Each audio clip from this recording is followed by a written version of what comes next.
Hello and welcome to this edition of Arts Alive Film, coming to you from the Odeon Liverpool 1. My name's Tony Lindsay. And I'm Tony Lloyd. So what have we got this week? This week, the wait is finally over. The It's first over. big blockbuster of 2015 is finally here. Avengers Age of Ultron. And what a film. Also, we'll be looking at behind the scenes of First Take's new film. So, Let's get on with it.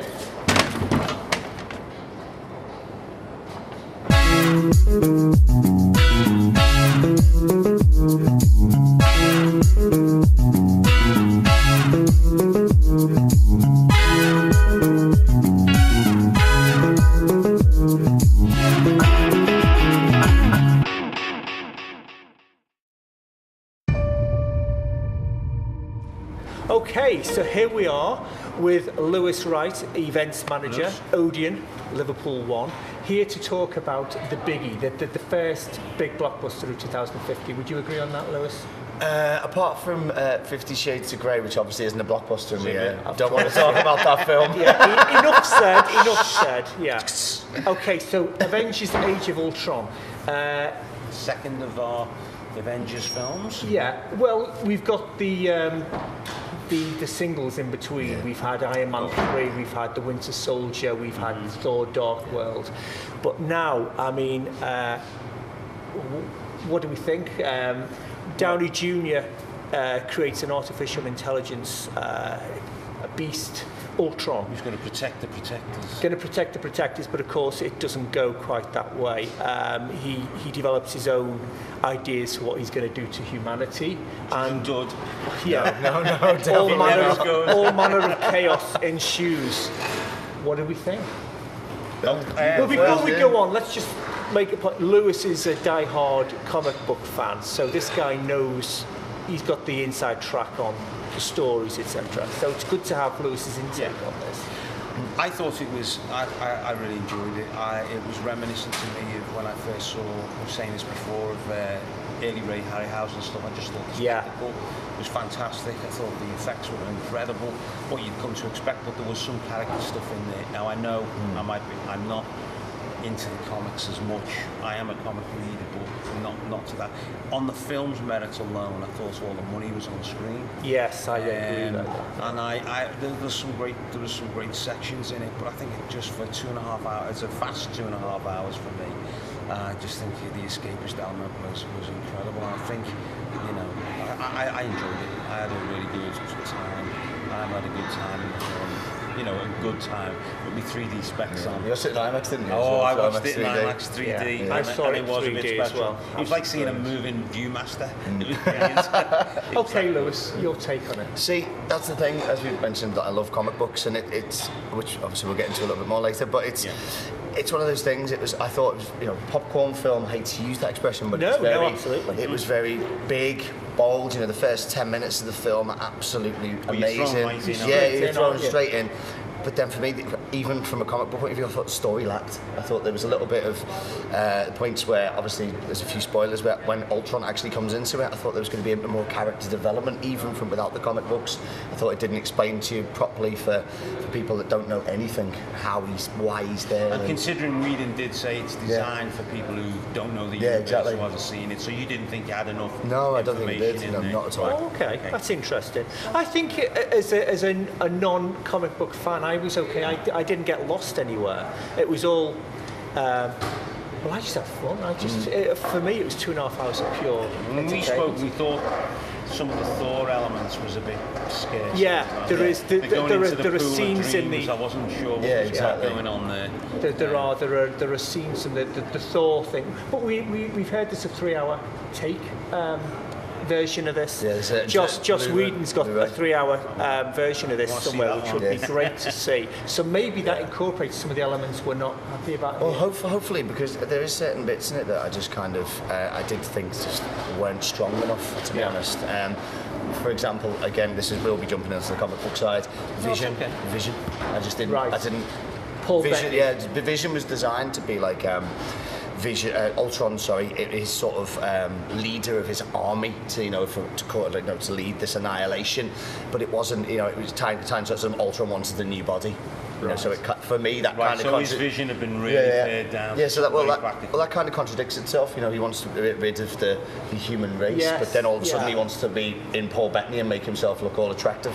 So I kind of didn't really grasp that. It was like, you know, it was kind of contradicting what its purpose was. But this idea of the vision, this idea's been around since Iron Man 1, hasn't he? Through the Paul Bettany. Yeah. Apparently Paul Bettany, when he signed the contract for Iron Man 1, was told that he would develop into one of the Avengers. Yeah, that's the thing with that as well. What do we think of the Vision character? What do you think? See, I liked him, but he was a bit... I like the way he was played. I thought Bettany played. He seemed very old-fashioned to me. Very Space old-fashioned. 1999. With his cloak looked CGI at one point. Yeah. See, that's the thing. He's meant to be a bit more robotic than that in the comics. Obviously, he's meant to understand. His acting kind of... Paul Bettany's a good actor, but I think he was too human. You know, it was the whole point of what Ultron wanted to do was to annihilate the human race and, evolve. But then you've got this like, oh, I know, I'll just make you human. And it was just kind of... Can I just ask, what did you think of the gag with the Thor's hammer? I thought that was funny. I thought that was funny. Not telling you what it is. Yeah, I thought that was funny. But James Spader, I mean, I thought he was on great voice duties for Ultron. I mean, a better actor I don't think we could have got to play that. Because he's half, not to give it away too much here, folks, but he's half kind of Tony Stark, half Nemesis. Yes. So there's comedy elements. So there's a comedy element in there. He's got some quite nice acerbic lines in there. But then there's the Howard Pym thing, which we don't pick up until Ant-Man later this year. Well, yeah, it's one of the things. It's like with Henry Pym, they've kind of they've basically made him an older character. He basically was the person who created Ultron originally. Right. There is comics where Tony Stark has been hypnotized by previous Ultrons to create Ultron 9. But again, the comics do get really confusing. There's been like 14 versions of Ultron altogether. But with that, it's about a guy with Ant-Man. It's Scott Lang that they're focusing on. Played by Paul Rudd. Yeah, he steals the costume. In the comics, that's what he does. So we got all that to come later in the year. I suppose what we've got to remember here is that comic books, cinema, they're very different mediums. And so Joss Whedon has had to adapt so much information and get it into a 2.5-hour movie. I mean, for me, it felt like the middle act of something. I know you were saying there's Infinity Wars and Civil Wars and God knows what else, and I get that, but the actual feel of it for me was Empire Strikes Back type. Yeah, very much so. Very much the end. We can't tell you too much, but that definitely felt like that with me. But what about the character representation then, as a comic book lover? See, that's the thing. I like Chris Evans playing Captain America and Winter Soldier. Again, without saying anything bad about Chris Hemsworth, he's not the strongest actor, but suits playing Thor because of his. It's just kind of has more of a wooden approach, but it is good. It suits it. And there's some nice in-jokes in there, of course, especially when they're relaxing about the hammer. And then Robert Downey Jr. as always as Iron Man is the strongest character of them all. He's show stealer all the time, Robert Downey Jr. You don't really. At times, it feels like they don't know what to do with Hulk because he's so big, so strong. You've got to get him off Earth early to do damage. Because he's too confined in, like Thor himself. I think Mark Ruffalo does a good job of that. He's better than Edward Norton, definitely. Absolutely. And I like the normal one. I didn't like the Abomination. Is it the Abomination? I wasn't mad on Tim Roth as that, but I liked Norton's approach. But I think Banner's complicated, but I think Ruffalo does it quite well. Okay, so wrapping it all up then. It's not a 4 stars from you, obviously. No, but it's one of those things. People go and give it, their own sort of view on it and see what they want to make their own opinion of it. But again, that's from a comic book fan point of view. But again, there's so much in the comic book universe to choose from. Whedon's only picked certain things that he thought would be strongest films. That's all he can do. Of course. He's going to pick what he wants to. What kind of business is it doing at the Odeon then? Absolutely massive. It's doing in the States. It's what did you say? Millions. I think it's already hit the over 200 million already. 200 million already. Massive. It's absolutely massive. One of the things with the cinema and things like that is Sunny Days. Obviously, people puts them off coming. Hasn't stopped that. There you go, folks. So you get down here now. Fancy 2.5 hours worth of pure fun. You don't have to be a big comic book fan. It's just it's superb entertainment, isn't it? It is good entertainment. But if you're a comic book fan like Lewis, then maybe, you might have your reservations. But, I would recommend you get down there and see it. This vulnerable world needs something more powerful than any of us. Everyone creates the thing they dread. Ultron in the flesh. No matter who wins or loses, trouble always comes around. You've meddled with something you don't understand. We have no place in the world.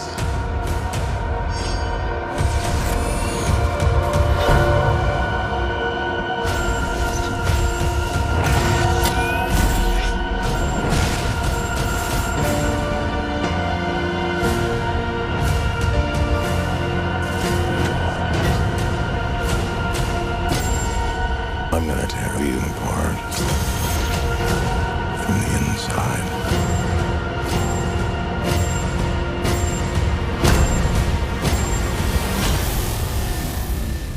Oh boy.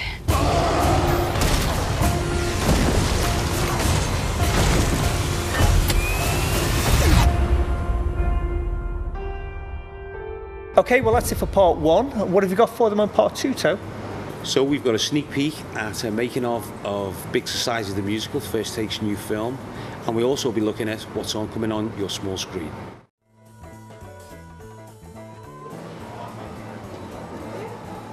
Okay, welcome back to Arts Alive Film here at the Odeon Liverpool 1. Coming up next to be sat behind the scenes look at First Take's new film, Big Society the Musical. It's our response as First Take. I mean, at First Take we're filmmakers, and so it was about us being cut and seeing the very organisations that an idea like Big Society depends on, the community organisations, the voluntary organisations, and seeing that they were being cut. And obviously, what can we do? We have to do something. We have to say something about that. So we just thought, feature film, because what is better than that? So in February 2011, we filmed the first scene at the march against the cuts in Liverpool. We didn't have a script at that point, but Paula Sims had agreed to play the lead character, which was brilliant. From that day, the film gained support and momentum. It was like a snowball effect. One of my favourite scenes was filming the car being set on fire, which Mersey Fire and Rescue had agreed to help us with.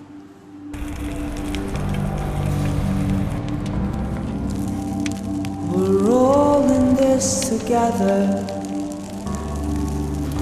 What did the man on the TV do? Another was filming in Cool Trade on Egberth Road, where they opened the store just for us. And we had 10 mothers waltzing their babies in trolleys.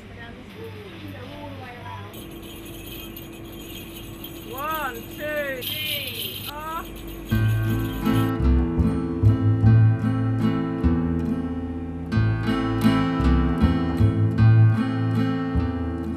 Another was at the Masquerade Bar with the brilliant Sean McKenna as Liza Minnelli. Working with all the team has been so amazing, and it's so many memories making this film. It's been a brilliant journey over 4 years. It's time for something different. It's time for something bold. It's time for something that resembles what I have been told. Goodbye to broken promises, farewell to shattered schemes. It's time for us to follow our dreams. The filming's been a little bit mad because we've had no budget, so it's kind of been a bit of a guerrilla kind of setup, which is kind of good in one way because it's got a lot of energy to the whole piece and it feels very raw and edgy. But obviously it's not great if you're a DP because you need to be able to control the shot and you want things to look as beautiful as possible. But I think it's bringing the right kind of aesthetic to some of the grittier scenes. Having said that, the film has got high production values because of the way we worked and the way we were creative about how we filmed it. For example, the amazing support that we got from some fantastic locations, like working on the Zebu ship. Yeah, you're rolling. Yeah. Okay, action. Show me the place is the peaceful oasis, the paradise found at the edge of the sea. I've got so many memories about the film, but one of my biggest challenges and greatest achievements was working on Cairn Street. It had a 17-hour schedule and we worked with over 250 people. It involved all the stall holders and all the stalls on the brilliant Cairn Street market. Everybody agreed to set up the stalls just for the film, and it was a great atmosphere all day, with different people scheduled to turn up at different times as we made our way down the street.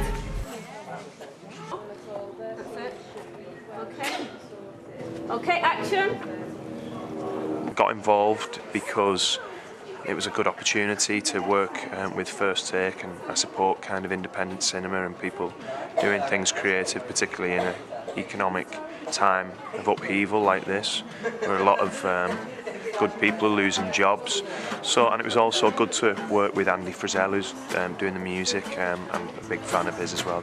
The big, big, the big, big, the big, big, the big, big, the big, big, the big, big. It's like we're falling through a hole in a pocket.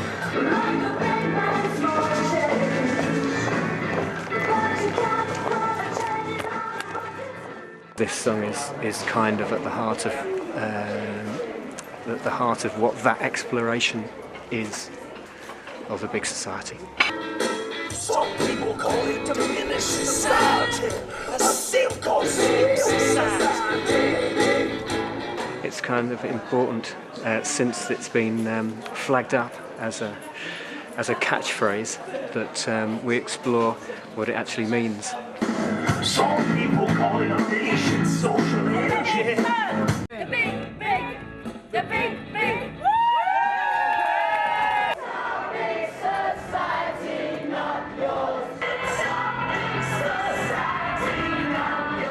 It was a fabulous experience from start to finish. It was great working with First Take, in fact the whole artistic team, all the writers, composer Andy Frizzell and the choreographer Sarah Black. Are you going to Helen? But that's where I'm thinking. Okay. You're all going to be looking this way, and you're all going to be singing the big, big. How cool is that?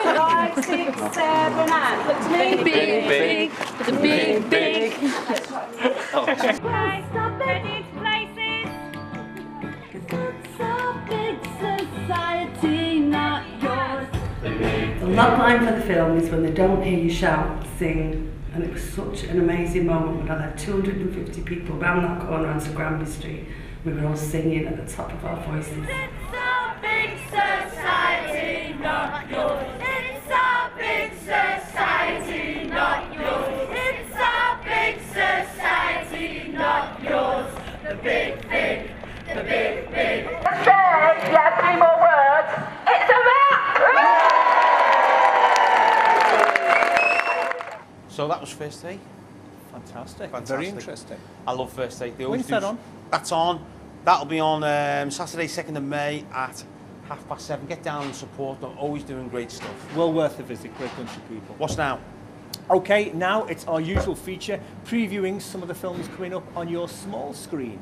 Oh. And we start with a classic. Oh. Forget your Andrew Lloyd Webbers. Forget him. This is Billy Wilder's original Sunset Boulevard. Gloria Swanson, William Holden. Superb. His acerbic take on Hollywood. Talk about biting the hand that feeds you. Yeah. Starts off with a corpse floating in the water, William Holden, and as you said, a dead man talking. Dead man telling the story. It's brilliant. It's film noir versus melodrama. It's quotable. It's, I mean, one of the best end sequences, famous end sequences, iconic end sequences in cinema. It's Billy Wilder at his best, and Billy Wilder was he was a German emigre filmmaker. He made The Apartment, Some Like It Hot, 7 Year Itch, 5 Degrees to Cairo. I mean, the list goes on and on and on. But this is one of his best. This is out on Sky Select. It's Wednesday, 2:10 p.m. So that's a so set your boxes to record. Yeah. Okay. Next is Buried, ITV4. I love this film, Ryan Reynolds, and it literally all takes place in the confines of a small box which he wakes up in. He plays a freelance worker working in the Middle East who gets caught up in the Troubles and finds himself literally buried alive. But this whole film, just be warned, never goes away from the interior of the box. Yeah, so if you're claustrophobic, look away now, folks. That is out Thursday on ITV4 at 10:55. Okay. Now, coming up is Marvel X-Men Days of Future Past. Love it. Bryan Singer back in the saddle. Oh, and boy, what a film. I mean, this was last year's Age of Ultron, wasn't it? Absolutely, yeah. Superb. You've got the full 2 generations of X-Men well, there. X-Men was really in the forefront of the comic book adaptation. Absolutely. But as you say, Singer brought it right back to the head of the queue here. Superb. So what else have we got? Okay, Bourne Ultimatum features on ITV2 at 9 o'clock this Friday. Is that the third one? That's the third and final one. Paul Greengrass back in the direction. Some excellent sequences. Yeah, absolutely. You've got Albert Finney in there as well, guest starring as a mysterious doctor brilliant. who answers all the questions that are asked so far. But yeah, superb, first class. Brilliant thriller. action flick. Action flick, yeah, superb. With a brain. Yeah, so take a look at those. Other than that, folks, that's it for this week. That's it. That's it. We're off for our bank holiday, and we'll see you in 2 weeks' time. Okay, so see you then. I like the look.